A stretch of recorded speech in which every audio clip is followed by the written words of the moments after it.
Hey guys, it's Drac, and I'm doing my Ultimate Quick 16 mod tutorial. I already did my review of this blaster stock, and I love it. Check that out there. To get this blaster apart, you've got to know that all the screws are the same size. They're this size, and they're all in the body. Now there are some exceptions, and we'll get to those in a minute. As you're taking it apart, the first things that you want to do are remove the 6 screws up top that hold on this yellow cover, and it just slides right off. It couldn't be easier. Set that aside. Then you want to come in and remove the 5 on the slam fire mechanism and priming handle, and that butterflies off just like a Raider.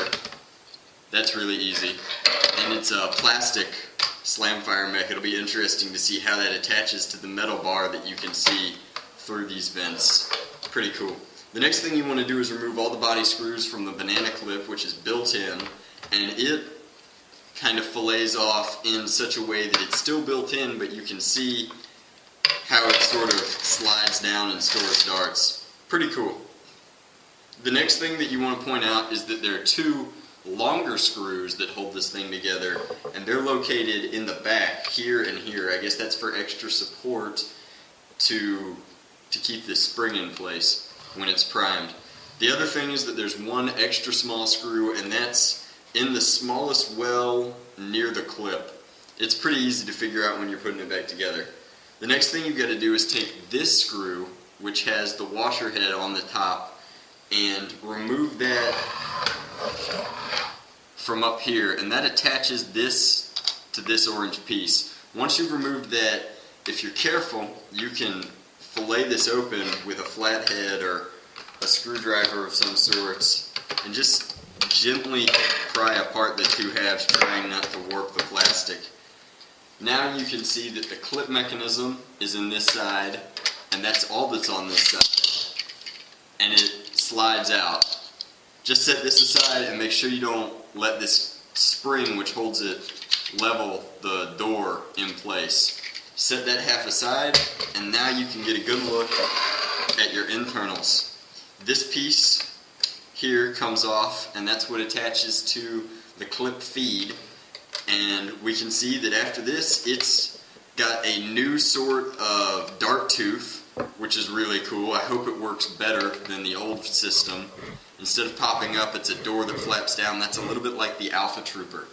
And we've got a basic plunger system, and I'm going to take that apart and start doing the basic mods like Teflon taping the O-ring and reinforcing the spring, gluing out these holes, the air release holes, and then we'll drill out that air restrictor with my awesome new bit, which is really long and great for getting in the plunger tubes without having to do any damage to them.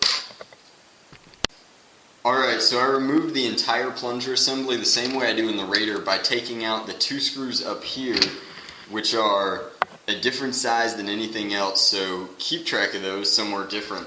And then I pulled out this assembly, and it's attached. The priming mech is attached to the plunger tube, is attached to the bolt sled. So you've got to deal with the whole thing at once. Even the dart tooth is integrated.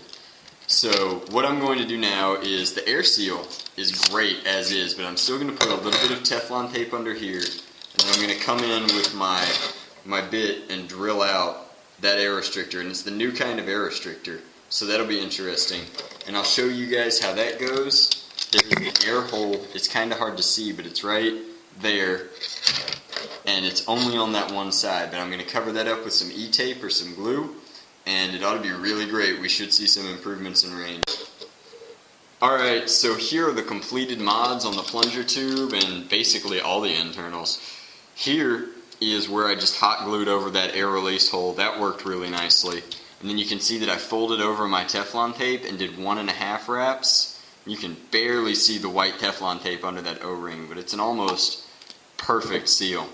And then inside it, I just drilled out that new air restrictor and got a nice clean shot all the way through, and it's getting a really great seal when I plug it with my finger, and really nice air delivery to the dart. So I'm happy with it. I'm going to reinstall it, starting with sliding this up so that it'll fit back in, and I'll show you what it looks like when I'm done. So I just wanted to show you this assembly as I put it back together. The catch goes this way, and this end goes over here. I've removed this just so you can see it better. You've got to almost seat it and put it back together and then screw it in.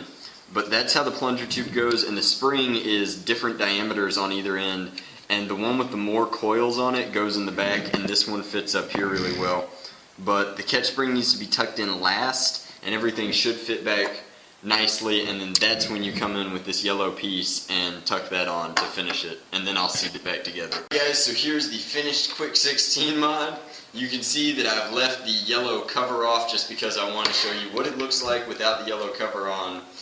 The other side, the yellow cover, is tricky to take off. You've got to take it off when it's open because it's seated into the jam door. And I like the jam door on this one. I usually remove the jam door, but I'm leaving it here because it completes the aesthetic of this blaster. Anyway, I'm seeing a significant improvement in ranges now. I'm getting about 45 to 50 feet with slam fire, and 3 feet plus or minus that with the regular firing. It's a little erratic, but it's crazy accurate. I still really love this blaster modded. It's getting the same sort of performance as my Raider, and I'm honestly not sure which one I'm going to use now, so you may see me change it up. Thanks for watching. Don't forget to check out my blog, The Nerf Grid, and that's it. Just a quick follow-up to this video. I want to show you that now it not only shoots streamlines, but it also shoots them really well. And what's funny is it'll shoot them backwards and get fair ranges of about 15 feet, and the darts kind of spin out. It's really cool, but those are now firing, and I thought that that was really cool, so I tacked it onto the end of this. Thanks, guys.